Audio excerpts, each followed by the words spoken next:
Quand économie rime avec solidarité, cela s'appelle l'économie sociale et solidaire. L'ESS, loin d'être marginale en France, elle représente 10% du PIB national. Alors, à quoi ressemblent ces entreprises qui s'engagent dans une telle démarche?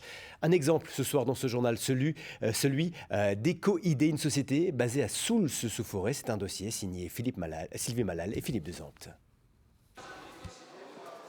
Pas de précipitation dans les gestes, mais de la précision. La mission consiste à remplir ce pot avec de la poudre de curcuma. Cette épice est de plus en plus prisée par les consommateurs européens. Ici, il en faut 150 grammes, ni plus, ni moins. Et tes pots font bien 150? Oui. Super, Ouais. Très bien. Ouais. Très bien Léo. Merci Patrick. Les ZAD de Schiltigheim emploient 170 personnes handicapées mentales. Dans cet atelier, leur mission est de conditionner des produits bio et solidaires de la marque Eco-ID. Le partenariat remonte à 2007 et à l'évidence, tout le monde y trouve son compte. C'est pas parce que nous sommes un établissement de travail protégé qu'on fera un travail de moins bonne qualité, qu'on ne le fera pas dans les délais qui sont impartis par le client. Donc les 12 années d'expérience avec Eco-ID démontrent que le client nous fait encore confiance aujourd'hui.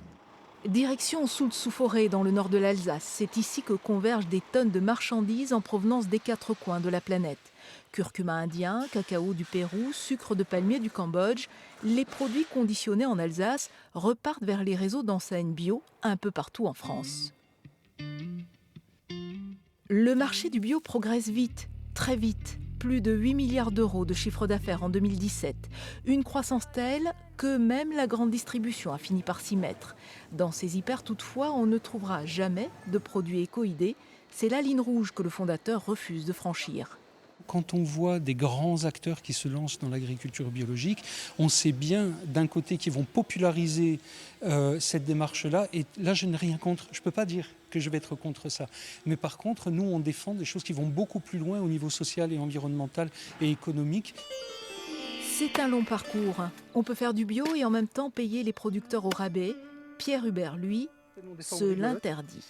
Ici, avec les planteurs de curcuma en Inde, il s'engage sur un prix, mais aussi une durée et des volumes. Grâce à ces garanties, des villages ruraux peuvent investir dans des routes et des écoles. L'économie sociale et solidaire, à Strasbourg, plusieurs associations font la promotion de cette démarche. L'ESS est une économie du partage, dont l'objectif n'est pas que lucratif. Face à cette vision forcenée du profit à tout prix, l'ESS, oui, on travaille avec le marché, on est à l'écoute des attentes et de la demande. Il faut gagner de l'argent, mais le but n'est pas là puisqu'on n'a pas à rétribuer des actionnaires. La question serait donc celle de la redistribution. Eco-ID a multiplié par 3 son chiffre d'affaires depuis 2012. Aujourd'hui, il est à 7 millions d'euros. Mais le salaire de base est 30% au-dessus du SMIC et le patron préfère parler d'équipe plutôt que d'employés.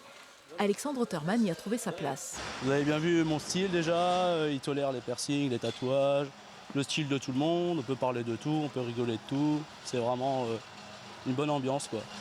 Alors je pense que définitivement, tous les beaux discours que je peux tenir ne tiendraient absolument pas si ici, au sein même de mon entreprise, je n'avais pas une politique sociale, si on n'a pas une écoute attentive sur leurs problèmes, sur les problèmes du quotidien, le coût de la vie, etc. Franchement, à ce moment-là, on n'est pas cohérent. Un cercle vertueux entre l'entreprise et ses partenaires, c'est donc possible. Aujourd'hui, l'économie sociale et solidaire représente 10% du PIB français et 10% de la masse salariale.